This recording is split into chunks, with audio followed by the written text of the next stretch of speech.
all our jump boxes run through the VMware, which should also include the Windows and Cisco Unified Attendant Console. So Thank Okay, you. welcome. Bismillahirrahmanirrahim. Basically, today's session is not a demo session. It's just my day one of my training of VMware vSphere batch number 24. So this is basically a 24-hour session. Sorry, 40 hours training.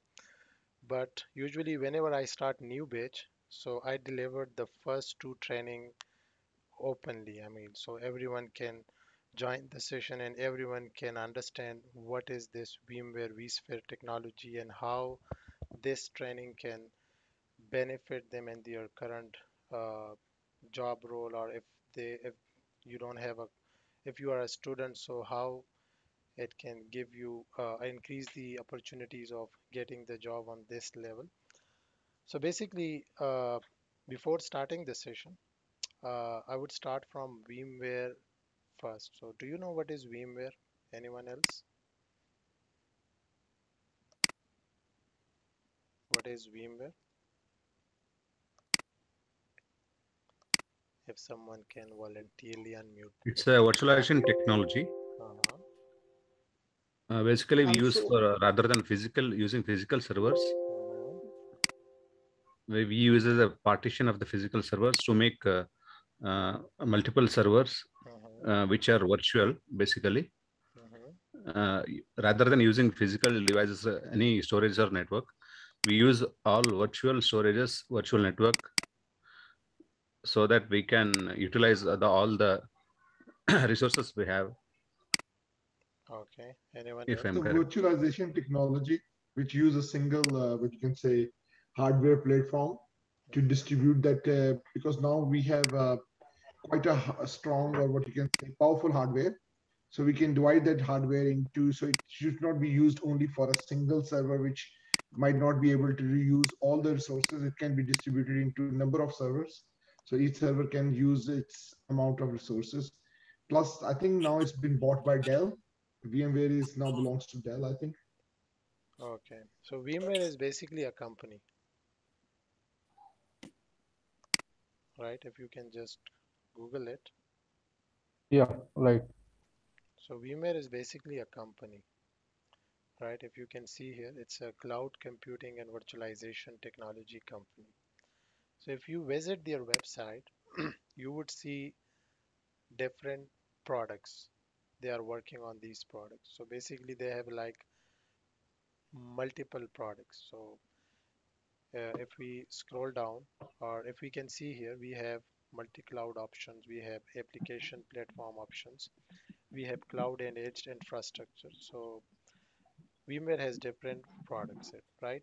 So what is VMware vSphere? So vSphere is also a product of VMware. So vSphere is the name of one of the products of the VMware. So in this training, we are going to learn how we can install that product, how we can configure that product, and how we can manage that product. So before installation of VMware vSphere, we should know what is VMware vSphere and where we can use that VMware vSphere. So basically, vSphere is a suite. It is a suite. Basically, what is suite? Do you know MS Office? Microsoft Office. It's also a suite.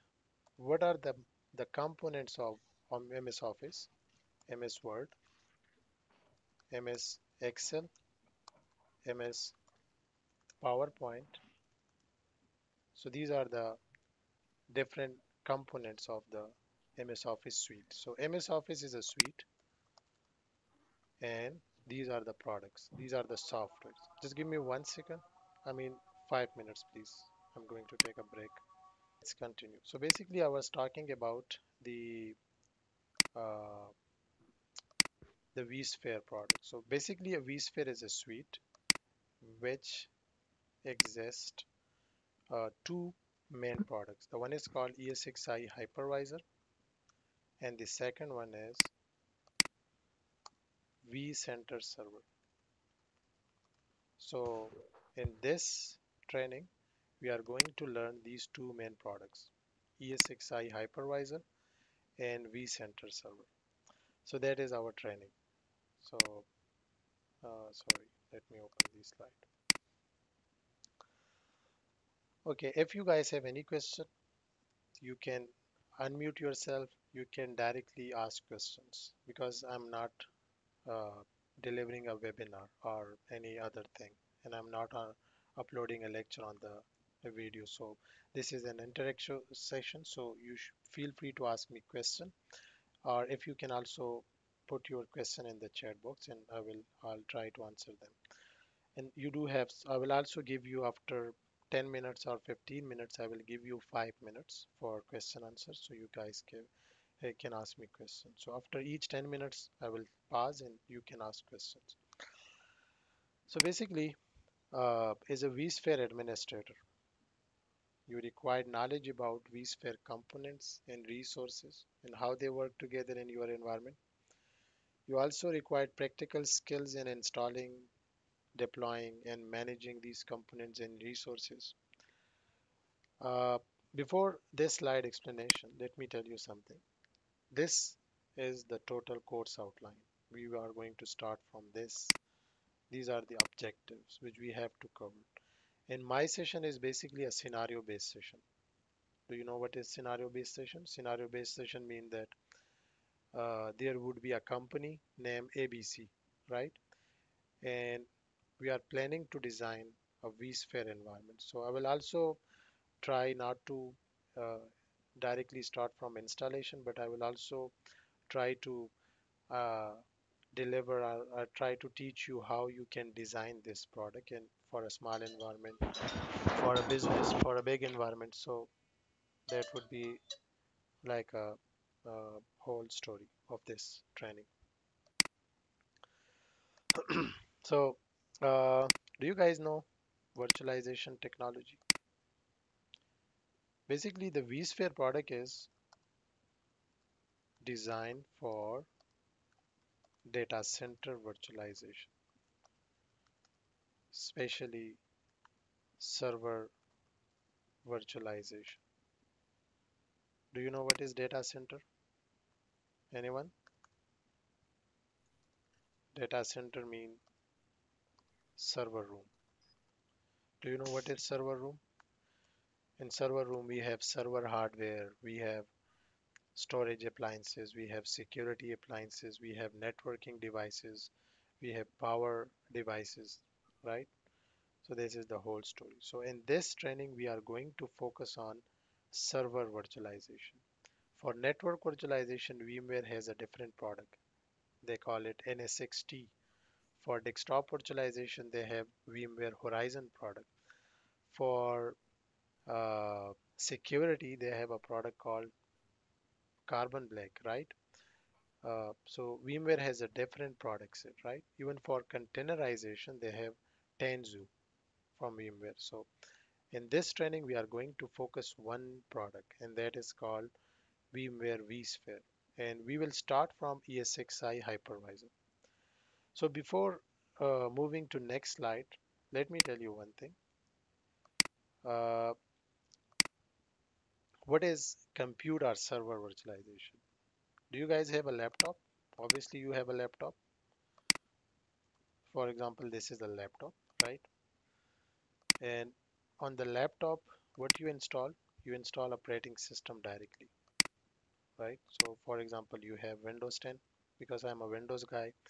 So in your case, it could be Mac operating system or it could be Ubuntu, depend. And on the Windows 10 machine, you have, for example, some applications. So for example, you have MS Office installed. So MS Office is your application, right? Let me plug the charger.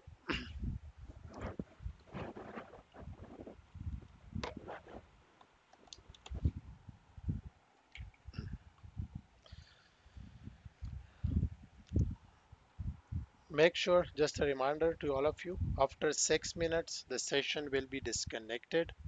So feel free to join me after 6 minutes. If you got disconnected, you can use the same link to join it again. So that's the story.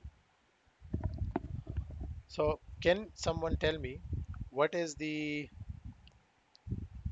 limitation or disadvantage in this architecture? Anyone? If this is your personal machine, right? So what could be the limitation or problem you can face in this scenario?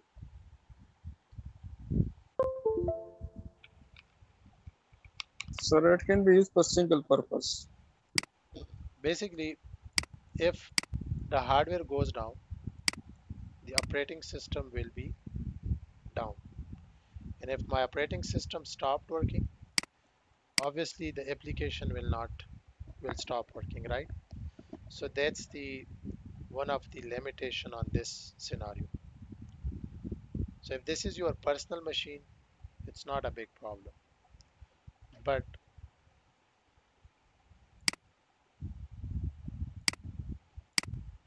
thank you. Thank you, Eric.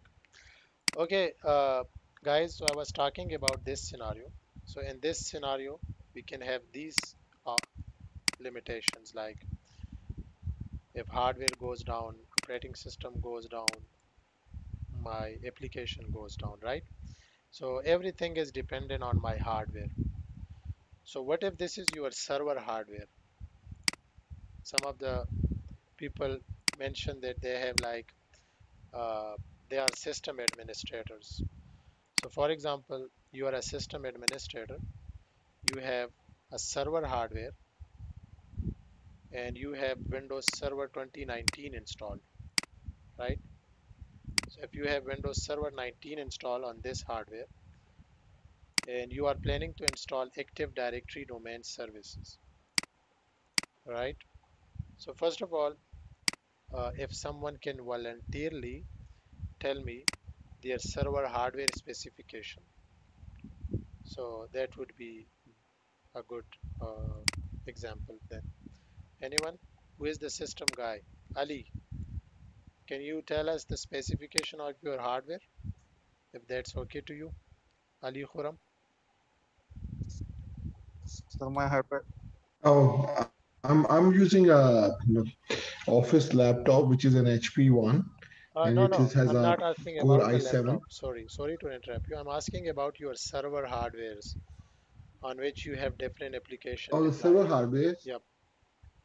But my issue is that because I don't see the servers actually, they are Okay. virtualized ones. Okay. And I Anyone else? only know because we just installed the OVAs on Sir, them. server hardware is HP 380, Okay. 32 GB RAM, Okay. and SSD, or you can put the storage also, network storage. Let's say if you have a network storage for 1 TB. Okay. So I would say let's make it easy. 16 cores processing power, right? So that's your server On, hardware. So, on my okay. on my side, I'm using the Dell PowerEdge 7 R740, Mm-hmm. which have 48 cores. Mm-hmm. It's a gold processor, and Mm-hmm. in the parallel we are using the 256 GB RAM, Mm-hmm. and in a parallel we are using the SSD, which is the 512 SSD. With this, it have a EXSI hypervisor, and Mm-hmm. in a parallel we are connecting the SAN ME4024, which is the latest enterprise SAN, which have the 12 terabyte capacity. So this is the hardware I'm using on Okay. it. Perfect. So thank you guys. Thank you. So basically, if you have this scenario, if you are not using virtualization technology, you have to use this scenario. Your operating system is installed directly on hardware. Your application are installed on the operating system. So what if you have 32 GB of RAM and 16 cores of CPU? So can someone tell me what would be the normal average utilization of Active Directory in your case? My answer is, for example, 8 GB. Uh, On my side, I'm using the Active Directory. We have assigned the 16 GB for the dedicated, and if I'm talking about the storage side, we have the around 150 GB for the OS side. Okay. So this is the data on my side. 30 to 40% of the hardware it consumes. Is it right Exactly. or wrong? Yeah, you are right. Basically, I was reading a research paper because I have done also my MS in computer sciences, and my research areas was also virtualization technology. So I was reading a paper, and there I saw that I believe 15 to 20, 15% to 25% resources are, I mean, this is the average utilization of the resources of the data center if there is no virtualization technology in use, right? But with virtualization technology, what we can do, we can uh, increase I mean, we can optimize the resources. I mean, and with this virtualization technology, we can change this value to 65 to 85%. And how we can do that? Basically, we use the same hardware. In virtualization technology, we are using the same hardware, but instead of operating system installation, we use a special type of operating system which we can call hypervisor, right? So we install hypervisor directly on the hardware, and then we create virtual machines. And this is also one of the beauty of virtualization technology, that you can create multiple virtual machines and you can share the physical resources using hypervisor among the virtual machine, and you can run multiple operating system on the same time. So the same hardware can be used for different purposes. So let's suppose you have Active Directory.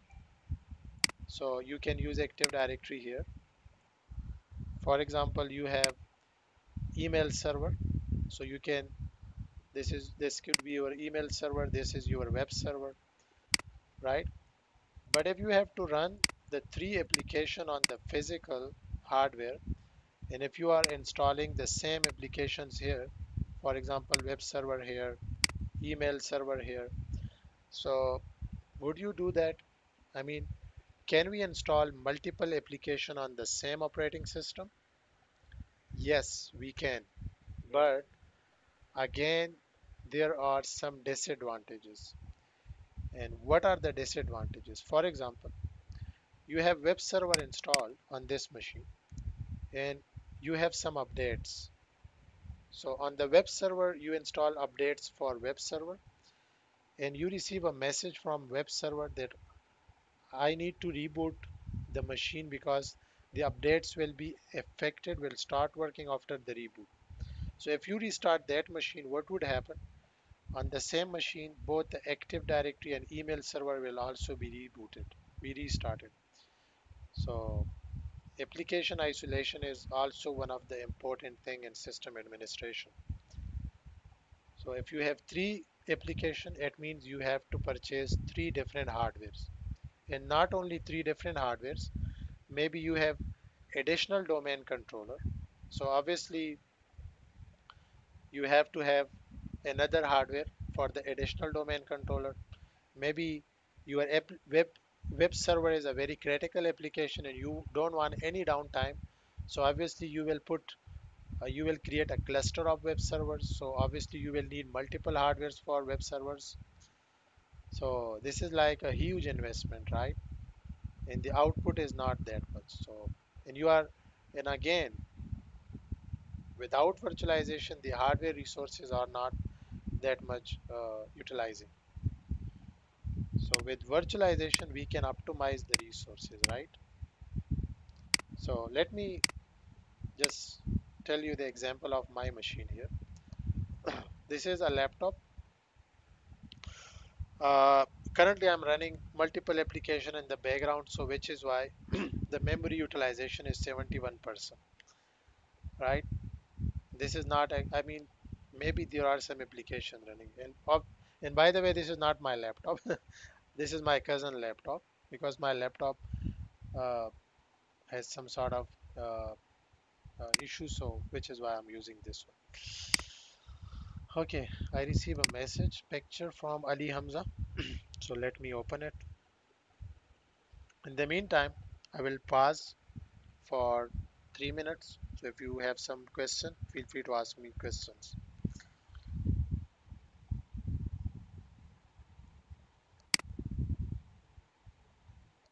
Okay.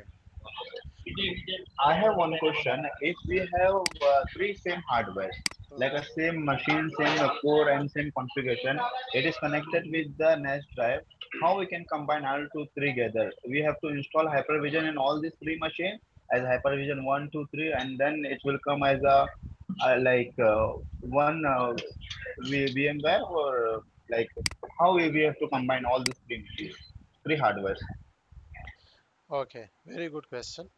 So basically, uh, if you have a three hardware like this one, this one, this one. So we do have a topic in module number 5. In module number 9, we have a topic called clusters, right?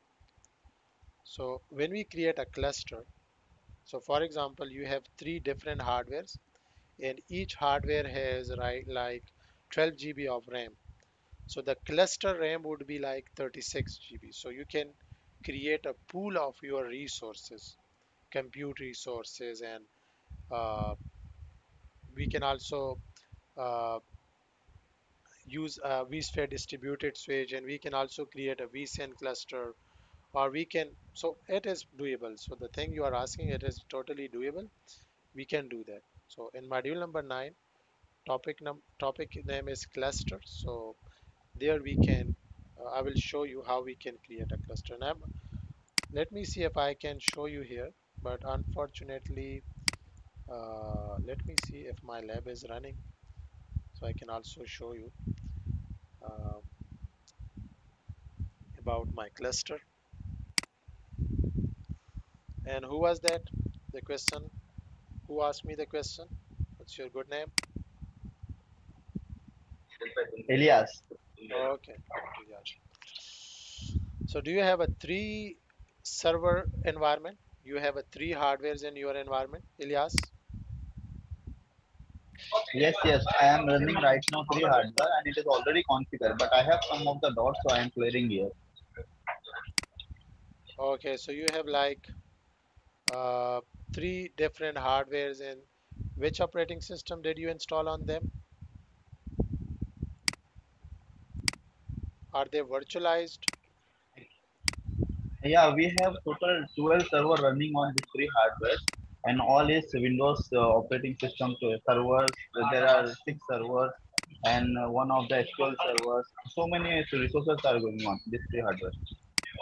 Okay, so all of the three hardware has ESXi hypervisor installed. Yes, and all three together it's already clustered. Okay, you already create a cluster. Yes. Okay, makes sense. So then again, what was your question? I mean, Actually, my question is once three hardwares are connected each together, no, we are getting the red, red error. And there are some red error. We have to acknowledge that error. It's coming always actually. So I am thinking maybe there is some hardware issue or what, there is some any configuration is missing, something like that. So that's why I raised this question. okay, basically, uh, you can connect with me after this session, not today, maybe tomorrow, and uh, we can connect one to one, and you can share your screen and show me your environment. Sure, sure. Sure. Okay, I have some questions, so guys, I will answer them after a Hello, while. hello, Yes, hello, yes, yes, hello.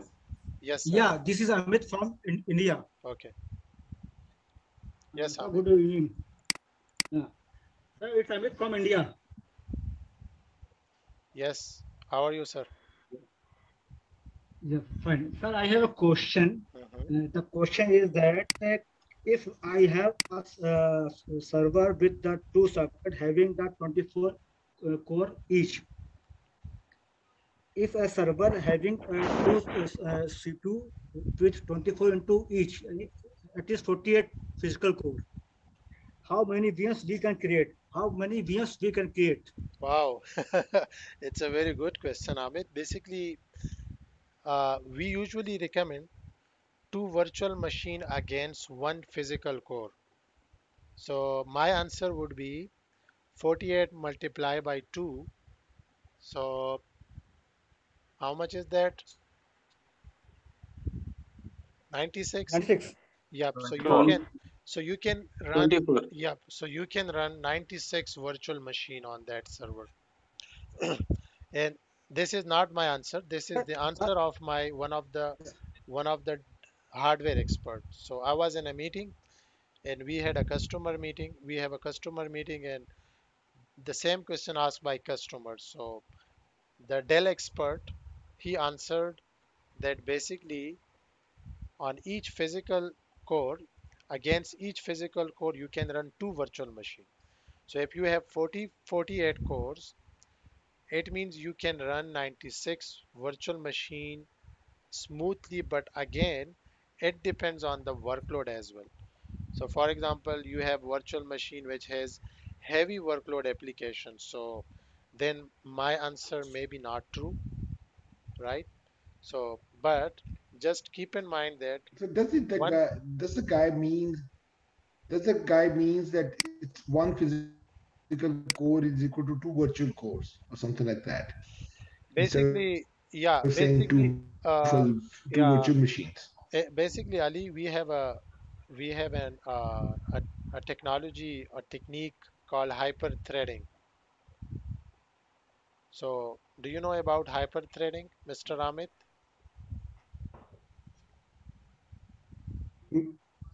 Yeah, I am aware with the hyperthreading because basically I have implemented a large VMware cluster, Hmm.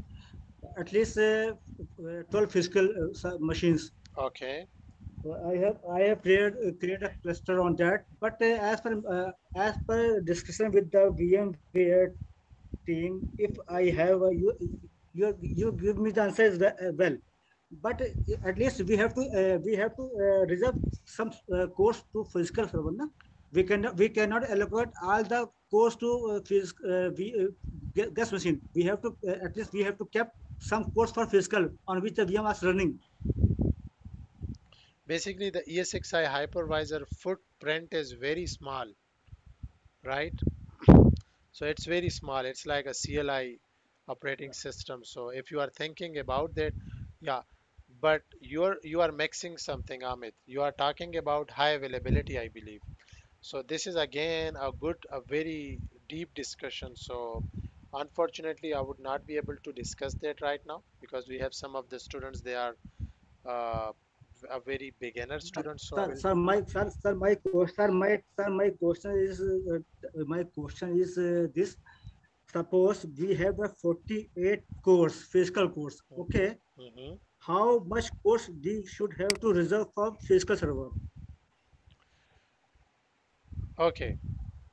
Basically, again, let me make it clear to you why you need to reserve some physical code in case, and we do reserve some physical code. You are right. But in that case, when we are planning to enable high availability feature, so if you are using high availability feature, then you must have to reserve some of the physical core from your uh, ESXi host.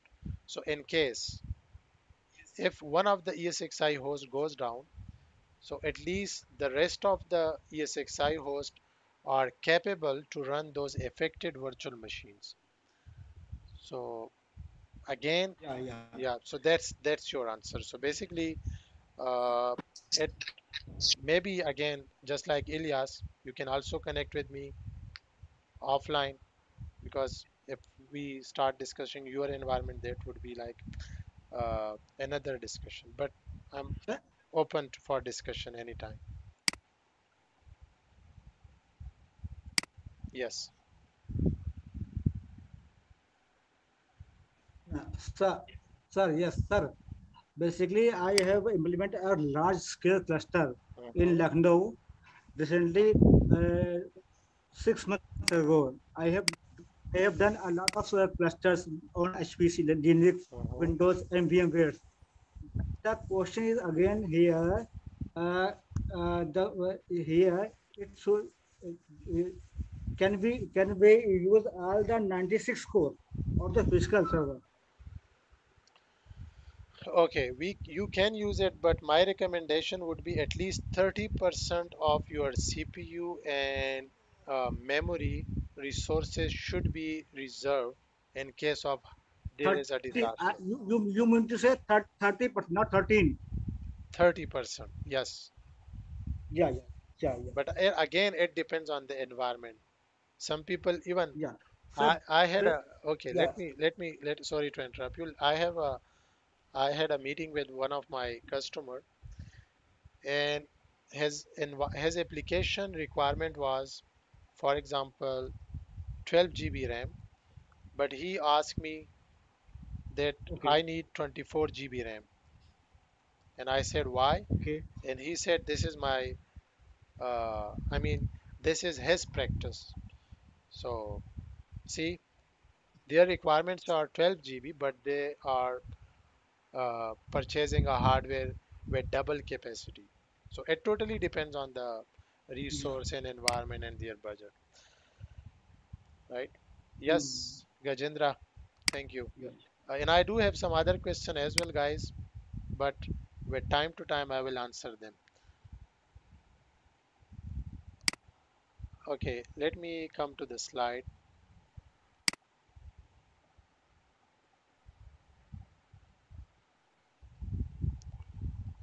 Basically, in this training, we are going to start from this one, how we can install and configure ESXi host. So what is ESXi? So in this training, I will show you how we From can, scratch partition to yes, from the scratch, from the very zero. I will put this hardware, and on this hardware, we will install hypervisor, ESXi hypervisor. Do you know hypervisor?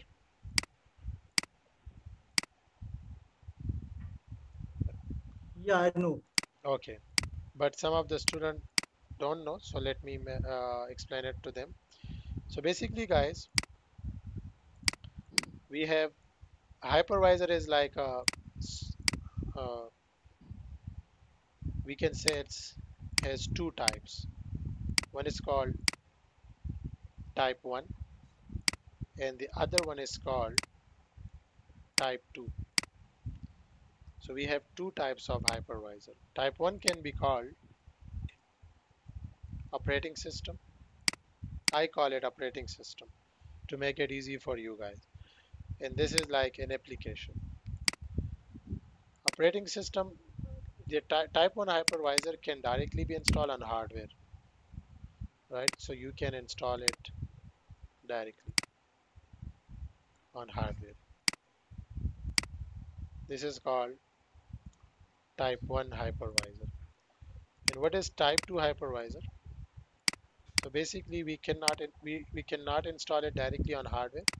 We need to have operating system installed on the hardware. So it could be Linux operating system, it could be Mac operating system, and then on that operating system we install the type 2 hypervisor. So these are the difference between type 1 and type 2. For personal use, we can use this one. And some of the developers they are using this one, right? They have like multiple tools. For example, you have a personal laptop and you have Windows 10 installed and you are a developer. So some of the development tool are good in for Windows 10 and some are good for Windows 8.1 or some are good for Windows 11. So you cannot have multiple physical laptops. So what you can do, you can install a type 2 hypervisor on operating system and you can uh, create virtual machines, and you can install operating system of your need. So let me tell you some of the example. Maybe it can also give you some of idea. Okay, thank you, Babar. So VMware Workstation, VMware Fusion, Oracle VirtualBox, and I believe there is another one parallel. They are example of type 2 hypervisor. And type 1 hypervisor are ESXi, Microsoft Hyper-V, Citrix hypervisor,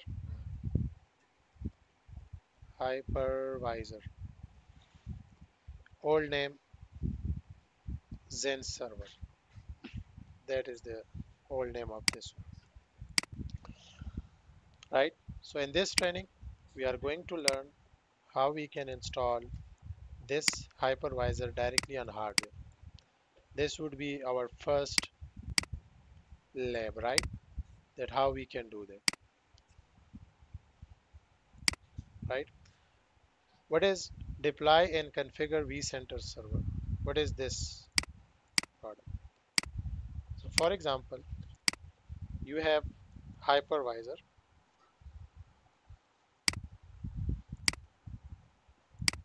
1, 2, like Amit said, he has around 12 ESXi hosts.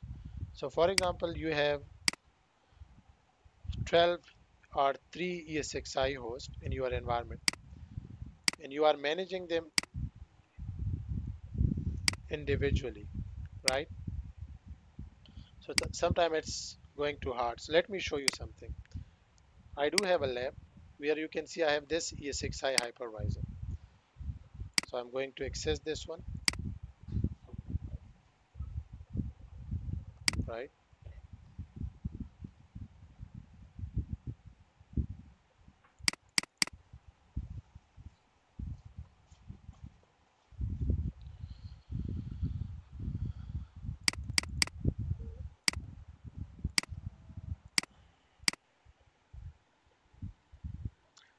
Okay, I have a question from Sushil. Which hypervisor is much famous?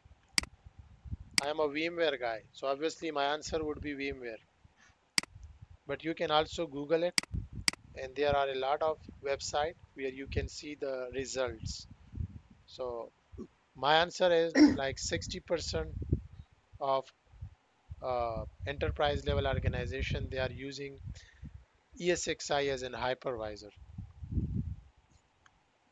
No, just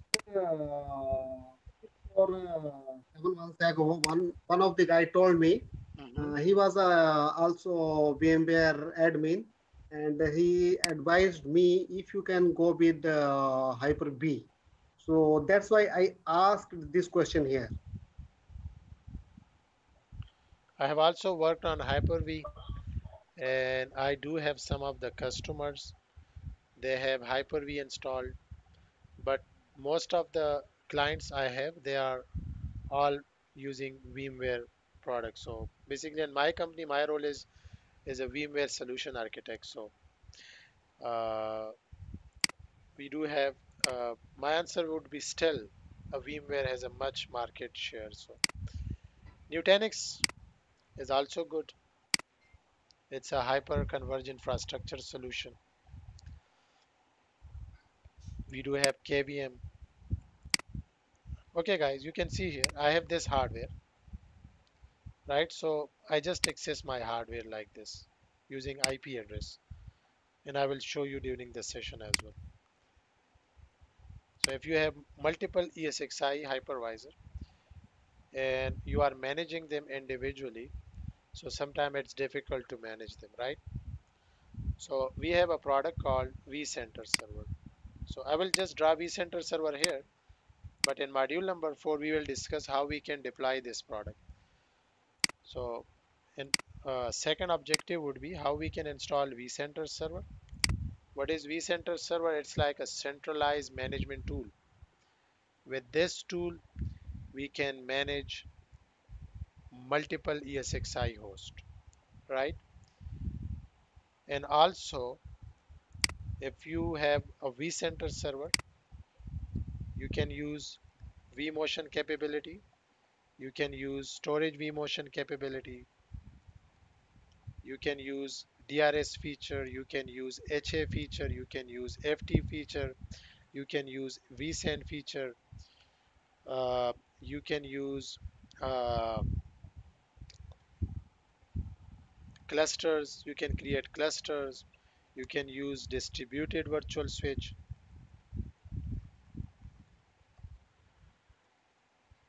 right? So these are the features which you can use when you have a vCenter server. So if you don't have vCenter server, you don't have these features.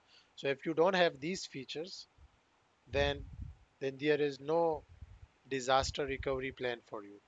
So again, if you don't have a vCenter server, for example, and something happens to this host, uh,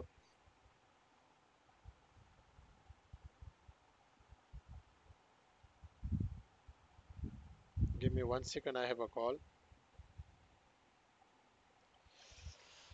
So if something happens to this hypervisor hardware, again, what will happen? All of the three virtual machine will stop working. So if you have a critical virtual machine application running on this hardware, so this is a disaster, right? So we don't want this type of disaster. So again, after this training, you would be able to create a vSphere environment where you have a zero downtime, right? So if something happens to this hardware, automatically the workload would be restarted on these hardwares. Then you don't have to worry about it. So because of your skills, your knowledge, right, you are saving your organization from a disaster, right? Let me see. Okay, I have a question from iPhone. I don't know what's your name.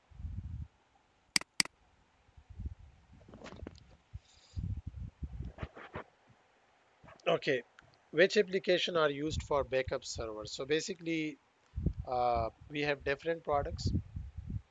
VMware has also its own backup product, but mostly I am a fan of Veeam backup, right? There is a product called Veeam backup, right?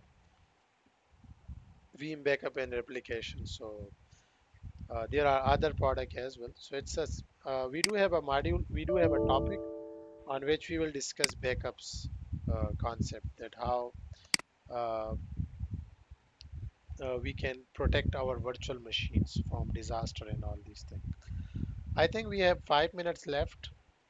We will be disconnected and then you guys can rejoin me. But in the meantime, I will open the chat box. And sorry for all of you, because in the open session we have much people. So again, I will have to stop for them. So let me see. Uh, sir, what is the difference between cloud computing and virtualization technology? Okay, so it's also a good question. Basically, uh, I would say virtualization is a technology and cloud computing is a service, right? And this virtualization technology can be used and already used in the cloud environment as well. So in cloud computing, you are using someone else resources. Like we have different services from cloud. Infrastructure is a service, platform is a service, software is a service, right? So they also have a hardwares, and on those hardware they have installed hypervisors. So even in the cloud, they are using this virtualization technology. Commvault, I would have to search for it, Mr. Sushil. Okay, I don't have any other question left. Okay, I have another question from iPhone. So if we have three virtual machine on one hardware, what will be the licensing process? So we do have a topic on licensing in module number 4, but again, the simple answer would be we have two types of licensing.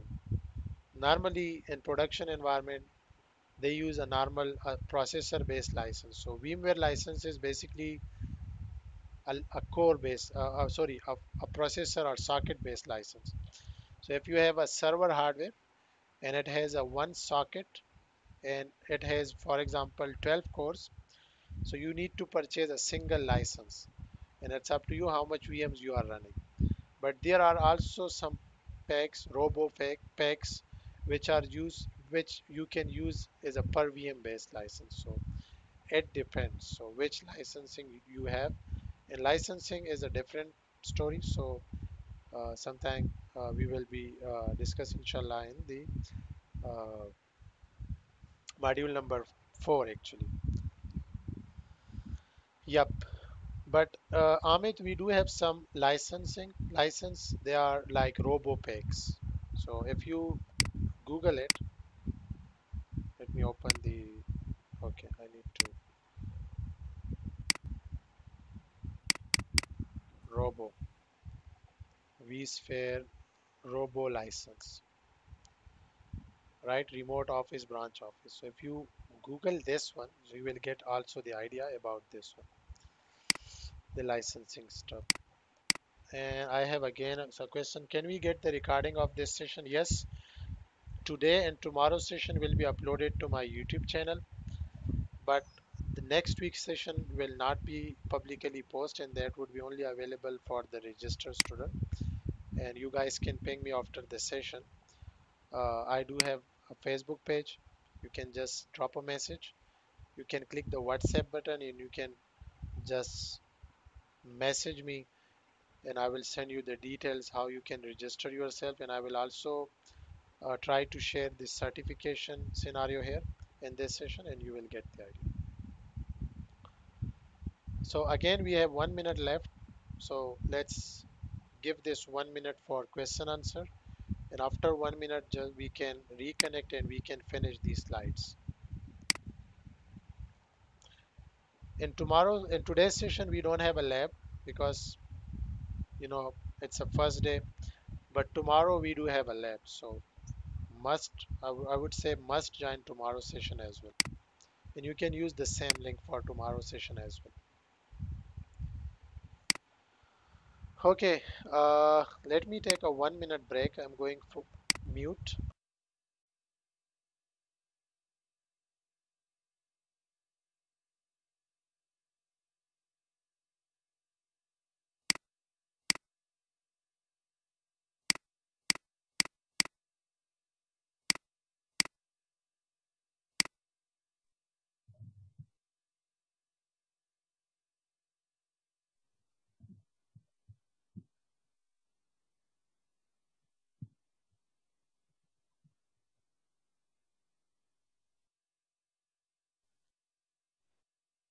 Ali, if you are speaking, I think you are in mute.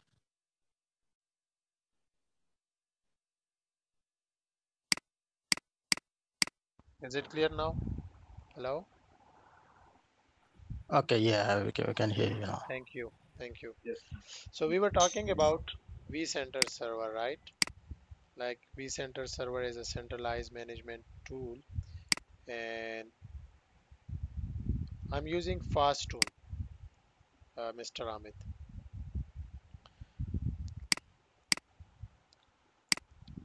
What is this one? We will also discuss You said you're using what? Fastone software. Uh, Let me write in the chat. Fastone recording.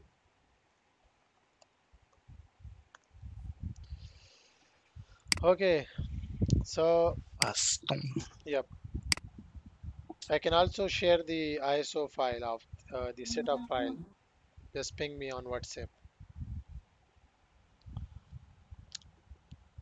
create networks and vSphere standard switches. So after once we deploy vCenter server, then we will start the virtual networking stuff. So I believe we have some Cisco guys as well in the session, right? Yeah, I am one of them. I don't know Okay. if they're. Yeah. I'm also one of them. Oh, okay, cool. Okay, perfect, perfect. So tell me, if we need to connect three physical machines, it's a very simple question. I'm not insulting you, but I'm just asking you, if you have five machines and you want to connect them with each other, you need a physical switch, right? And you need a twisted pair cable, and you need a Ethernet adapters on each machine to connect them, and you can assign IP addresses to each machine, and they are able to communicate with each other, right? Yeah, that's true. That's Mhm. true. Very good. So if we have a single adapter, physical adapter here, and also here, and also here, and I have like three virtual machines. So what will be the IP address of each virtual machine? How they will communicate with each other and how they will communicate with outside.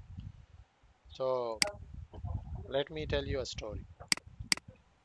So when we install hypervisor on hardware, by default, a virtual switch is created here, vSwitch 0, right? And on that virtual switch, we do have two port groups. One is called VM virtual machine port group, and the other one is called, sorry,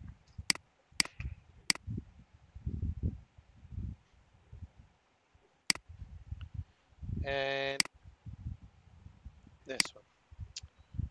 So just keep in mind that every virtual machine has its own virtual NIC, and they are connected to this virtual machine port group, right? Each virtual machine has its own IP address, has its own uh, MAC address, right? Has its own virtual NIC, and we can attach up to 10 virtual network adapters to each virtual machine. So this is the topic of module number 5 actually. We will discuss in details that how we can create virtual switches, how we can attach virtual machine to virtual machine port groups. And for example, if we have multiple VLANs, so how we can create multiple port groups on a single switch. For example, if we need uh, to increase the performance of the network, how we can create another virtual switch, how we can attach multiple uplinks. By default, a single adapter is attached, as you can see here. So if they have to communicate with each other, they can use this port group. But if they have to communicate with other physical machines or other virtual machine, so that's the story. So in module number 5, we are going to discuss, okay, I have a question from Beanish. How can a virtual machine have its own MAC address? So basically, a virtual machine has a virtual network adapter, right? So a virtual network adapter has its own. So virtual network adapter is like a hardware to the virtual machine, right? And let me see if I can show you. Give me 1 second. If my lab is accessible now.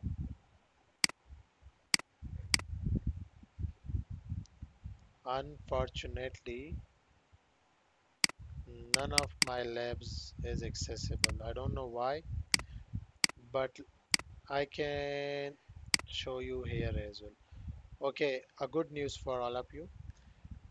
You can also use VMware HOL for practice. You can also, if you are not planning to continue the training with me, I have a good news for you. You can write VMware HOL in browser. You can create a free account. Excuse me, sir. Yep. Yes. Excuse me. Mhm. Yeah. Yes, sir. So I have one doubt from VMware vSphere. Hello. Yes, give me just five minutes. Yes. Give me just five Okay. Sure. minutes. Sure. Sure. Sure. Sure. Sir. Sure. Sure. Sure. Sir.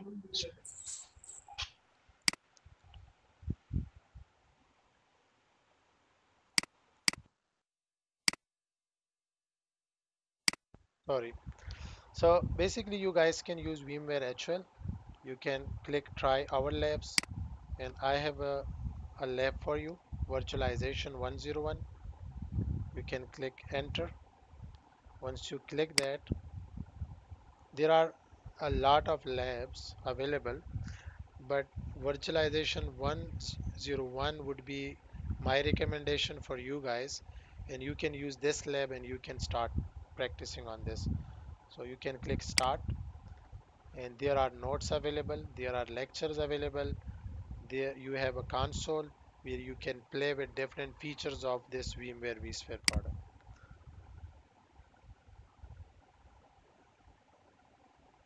Yeah, basically, Sabran, this is my badge actually.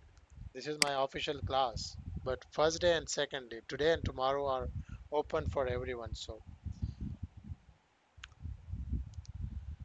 Binish, I believe you get your answer. A virtual machine has its own virtual network adapter. So it's like a virtual hardware, and which is why every virtual hardware has its own virtual MAC address automatically generated, right? It is when we create a virtual machine, a single virtual network adapter is attached automatically. But we can also attach up to 10 virtual network adapter to each virtual machine. So that was regarding this one. So we are almost here. Yes, sorry, who was that person who was trying to ask question? Who has some doubt about VMware vSphere? Yes, go ahead.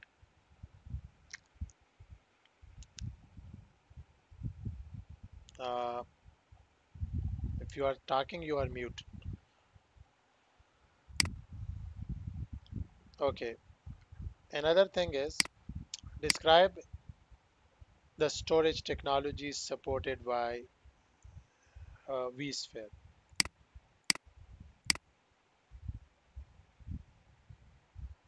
right? So we were talking about this one, storage technologies. Let's suppose you have this environment, and for example, you have 1 TB local disk, right? So just keep in mind whenever we install hypervisor on hardware, this 1 TB disk will be formatted, and there it will be formatted in Vmfs file system. For each virtual machine, a folder would be created, right? So how many VMs we have? We have like 3 virtual machine. So there would be 3 folders on our VMFS file system, right? Each virtual machine has its own VRAM, vCPU, VNIC, vdisk, right? So if we are storing something, this will be stored on the vdisk, and the vdisk format is .vmdk. We will discuss in module number 3, and that vmdk will be stored on the local disk. So for example, if this hardware goes down, what will happen? These virtual machine will stop working. This hypervisor are not capable to run these virtual machine because their data are stored locally here, right? So if you are using VMware vSphere, definitely you should have a shared storage, right? shared storage. Why? Because for vMotion you need shared storage. For storage vMotion you need shared storage. You need DRS, high availability, FT. So there are some features which required a shared storage, right? Pawan, I will answer you after a while. So let's suppose you have a storage switch here. Let me change the color. And each of my ESXi host is connected to this one using a storage adapters or HBA. This is my storage switch, and I have a storage array here. Storage array, right? So what is storage array? What is storage switch? What are HBA? All these things would be discussed in module number 6 in details. We will talk about SAN, we will talk about NAS, we will talk about iSCSI storage, we will talk about NFS storage, we will talk about direct attached storage, we will also talk about vSAN, we will talk about virtual volumes, right? So in module number 6, we are going to discuss the different storage technologies supported by vSphere. What is VMFS data stores, right? How we can create virtual machine using templates. So let me tell you a story. Let's suppose you are a system administrator in your environment and you have a requirement from your management side and they ask you to create uh, 10 virtual machines, install server 2019 on each machine, and then install IIS, which is used for web server and FTP server, right? So you have to repeat the same configuration 10 times. So with vSphere, what you can do, you can create a single virtual machine. You can install operating system. You can install web services. You can convert that virtual machine into template, which is also called a master copy of a virtual machine. And you can use that template to deploy multiple virtual machine, and those virtual machine would already have that operating system and IIS server installed, services installed. All you need to do some sort of little changes like IP address change, security ID change, and host name and all these stuff. So with using templates, you can make your life easy of a system administration, right? So you can clone a virtual machine. You can use snapshot if you are planning some updates, some changes. You have a web server, you have an email server. You need to do some sort of changes, but you are not aware what would happen if I do these changes. So you can take a snapshot and you can do some changes. If you are not okay with those, you can revert back to the actual position. And if you are good, you can delete that snapshot and you are good to go. So we will discuss all these things in module number 7, that how we can create templates, how we can create snapshot, what are content libraries. Content libraries mean like you have multiple sites and you need to put some templates. So instead of keeping templates on different sites, you can create a content library. You can keep all of your templates and ISO images on a single location and you can use them on different sites. So we will discuss these thing in module number 7 in details, but this is the story of the some of the objectives we are going to discuss. Then we will talk about virtual machine resources, like for example, you have a virtual machine and you want to monitor the performance of the virtual machine. So we have a built-in tools inside vCenter server. Even we have some tools, they are host level tools, right? So you can use those tools and you can check the performance of the virtual machine. So if the performance of the virtual machine are good, so obviously your business is good. So if your application is not working smoothly, then definitely your business will not be working smoothly. So performance is good is equal to more money to your company. So we do have some sort of tools, and I do have a separate topic. I have included a separate topic for performance, which is called, I will be using a different product, which is called vRealize Operations Manager. So you can also search for it, vRealize Operations Manager, right? Just Google it and you will get the idea. We do have a lab here as well, right? So you guys can also uh, play with the different option of vRealize, and this tool can also be used to check the health of your environment. So module number 8 is one of my favorite module because we are managing the virtual machines resources. Again, we have a topic called Vsphere Vmotion. So for example, you have these virtual machine, this virtual machine. So with Vmotion, what you can do, you can move a powered on virtual machine. The virtual machine would be running and you can move it from one hardware to another hardware, and that's doable, right? So Vmotion is a technique which allow you to move virtual machines from one hardware to another hardware. But there are some requirements, right? So in module number 7, we will discuss the requirements before doing virtual machine.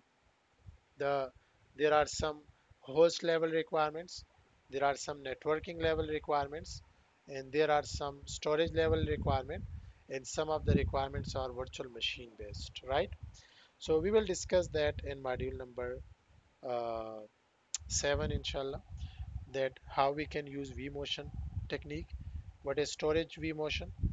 So if you have a powered on virtual machine and the virtual machine data is stored locally, but you have a shared storage now, and you want to move the virtual machine data from local disk to shared storage, that is called storage vMotion, right? So that's also one of the topic. We do have some labs on that, so we'll discuss that. No, Horizon is a separate training and has a separate certification, and it has a separate exam as well, right? Tomorrow, inshallah, I will talk about some certification options and we will discuss it because I have only 5 minutes left. So I would need to finish this session after 10 minutes. Basically, I can ask my other students to wait for me because I have another session as well.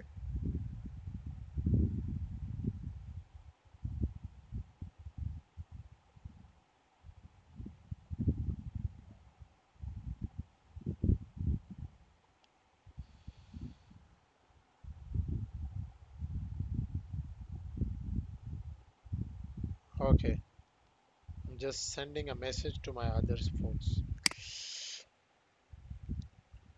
Yes, Mr. Amit, we can create multiple port groups in a standard switch. Yep, that's doable.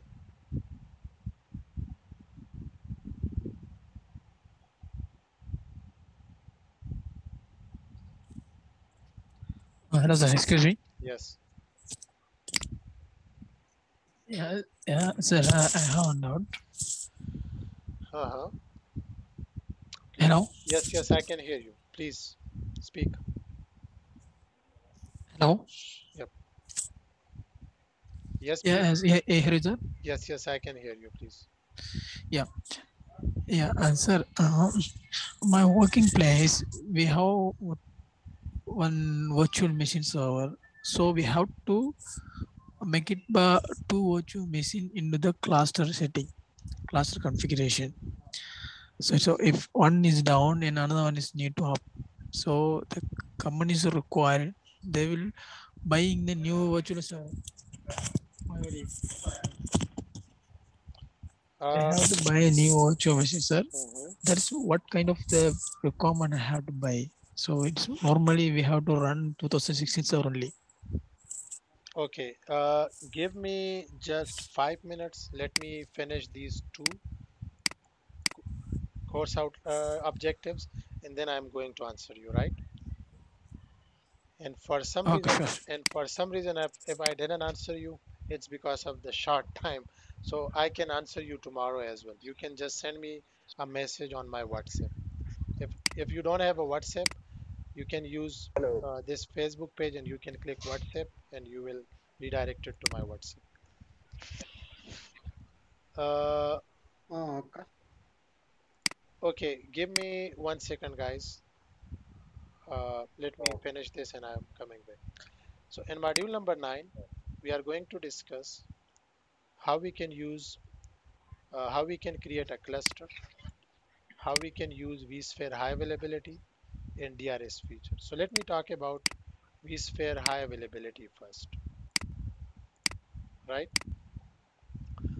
So what is vSphere high availability? For example, you have uh, three hardwares, and for some reason, one of the ESXi host goes down. So if you have high availability enabled, what will happen?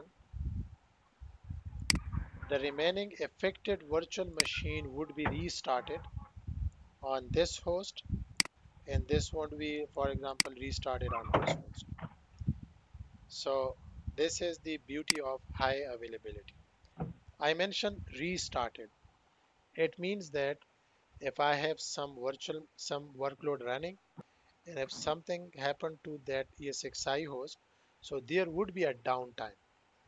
So we do have another feature called FT, fault tolerance, right? So if you have fault tolerance configured, it's also a type of high availability, but in fault tolerance, we can create a zero downtime environment. So that's also another discussion we would discuss in module number 9.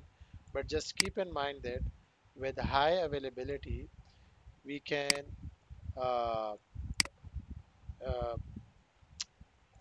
do this thing. I mean, our virtual machine will be restarted on another host if something happened to that host, right? What is DRS feature? So let me talk about DRS feature. For example, I have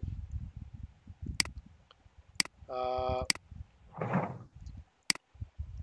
three ESXi hosts in my environment. So as we can see here, this hardware has four virtual machines. This hardware has only one virtual machine, and this hardware has four virtual machines. So if you have a DRS feature, DRS will calculate the workload of all the three ESXi hosts, and it will uh, give you a result that automatically it will move some of the virtual machine. So DRS will move this virtual machine to this host, and also it will move this virtual machine to this host to balance the workload of the environments, right? So I have a question from Azdak regarding vMotion and high availability difference. So basically, Mr. Azdak, vMotion means moving a powered on virtual machine from one host to another host. In what is high availability, if this hardware goes down, automatically this VM will be restarted on the other host, right? So in vMotion, we don't have a downtime, but in high availability, we have some sort of downtime there, right? And vMotion can be done automatically using DRS feature, or it can be done manually. So as in vSphere administrator, I will right click on a virtual machine, I will click migrate, and I will move it to other. So it can be done manually. But if you have a DRS with fully automated option, so then the virtual machine would be automatically moved by DRS feature. So we do have a topic called DRS. So it basically balances the workload of the environment, right? Distributed Resource Scheduler.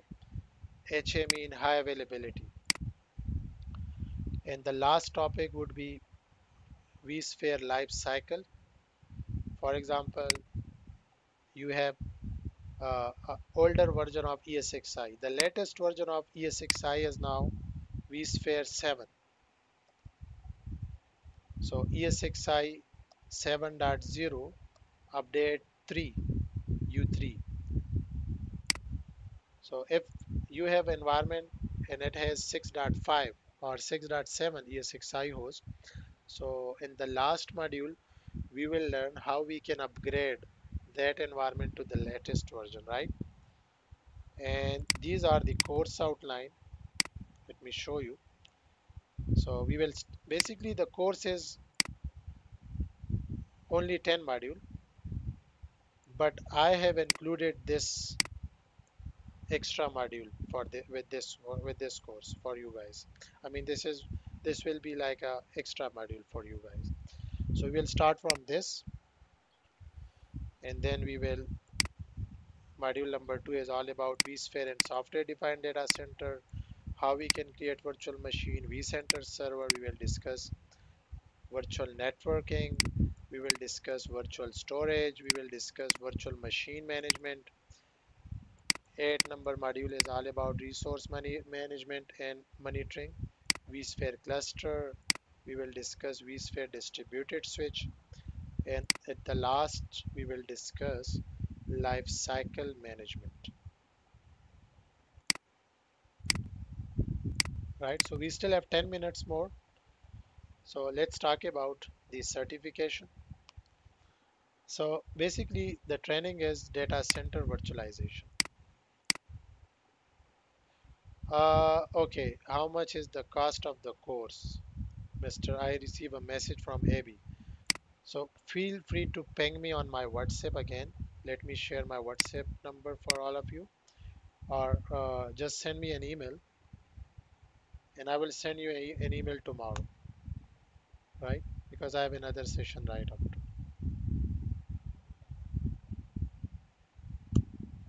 These are my information. Just send me that and I will send you all the details that how you can register yourself. Okay, so our certification level is this one, professional level, right? So once you finish this training, you would be able to take this exam and you will get a VMware's, you will become a VCP. There are some requirements. I will discuss those requirements tomorrow, inshallah. That the VMware certification story is different from Microsoft and Cisco, right? You need to have a VMware class ID. You can take the exam directly, but you will not be considered a certified person if you don't have a VMware class ID. So again, I can provide you that VMware class ID to you guys. And once you have the class ID, once you have the training, I will share the exam study material with you guys. You can prepare your exam and you can take the exam and you can become certified, right? We do have a 2 VCAP certification. One is for architecture and the other one is for administrator. It's a advanced level certification. And this is the VMware Certified Design Expert, VCDX, right? Again, the last slide is you have 7 minutes and the 7 minutes is all yours. So ask me questions. I'm just waiting for your questions. So unmute yourself and ask me question. And again, I will upload this lecture tomorrow because I have another session and I have some meetings today. So unfortunately, I would not get some time. So So tomorrow's session is at the same time? yep, the same time. Tomorrow's session would be the same time. I think you can click events page and it's going to be same. Yeah. Hello. Yes, yes. I can hear you. Are you getting? Yes. Yes. Good evening. Are you going to share this on YouTube? Hello? Yes, yes,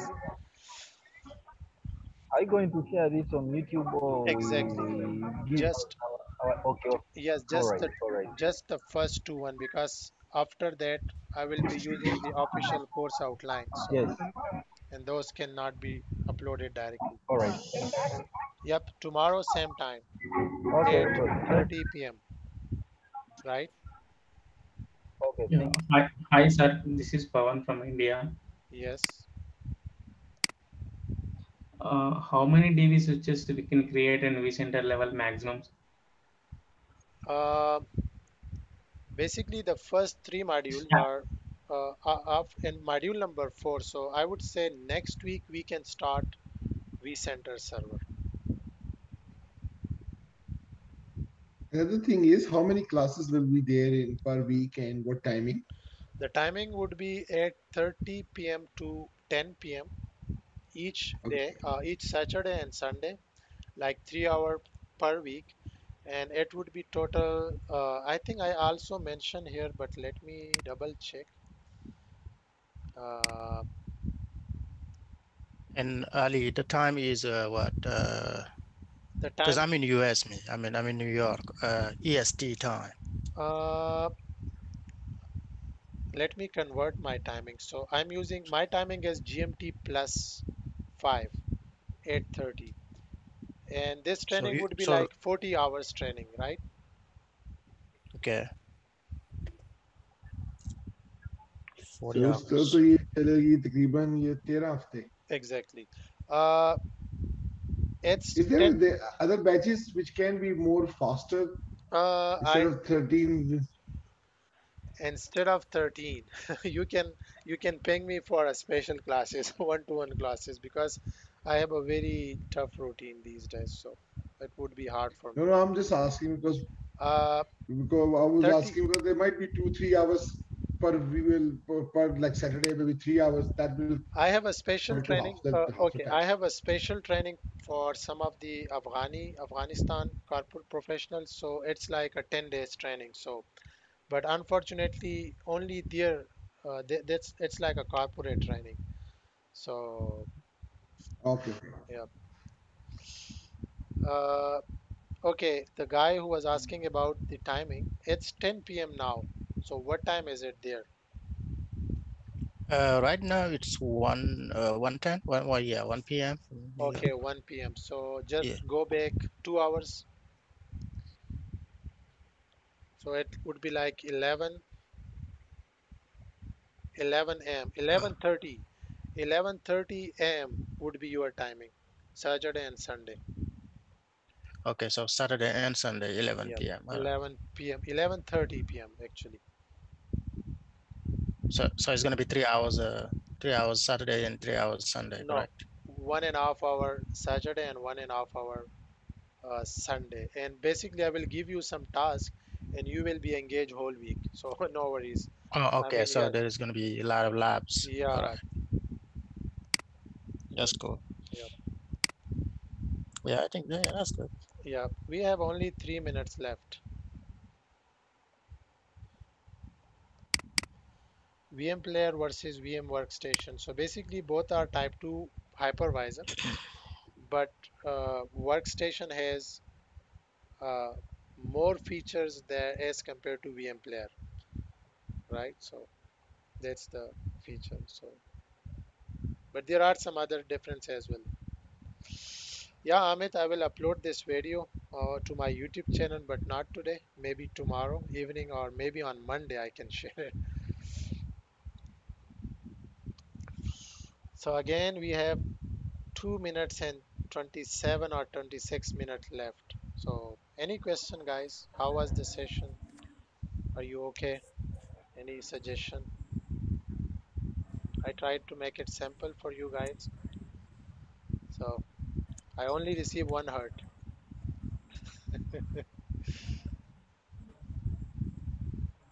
So it means that only one hurt. Uh, your your voice is breaking, Mr. Ali. I have a question. Uh-huh. Yes, Asdak. You have only 1 minute. I have a little bit confusion about vMotion and HA. Does HA uses vMotion to move the machines, and secondly, does vMotion automatically moves machine if the E6i machine goes down? No, basically vMotion cannot move. I mean, does not move the VM automatically. Basically, we have to migrate the VM manually. But if you have a uh, VMware, vSphere DRS feature enabled, so DRS can move your virtual machine using vSphere technology. So high availability is a separate story. So basically, if a host goes down, if high availability detects that a host is down, so uh, Okay. high availability will restart that virtual machine on the other host. And I'm really sorry, guys. I have to jump into another session right now. So inshallah, see you tomorrow. Please note the time. It's going to be the same time, 8:30 p.m. It's going to be the same link. So feel free to use the same link. Just save the link with you guys because maybe uh, you don't have access to this one because I'm not going to edit this thing. So see you inshallah tomorrow.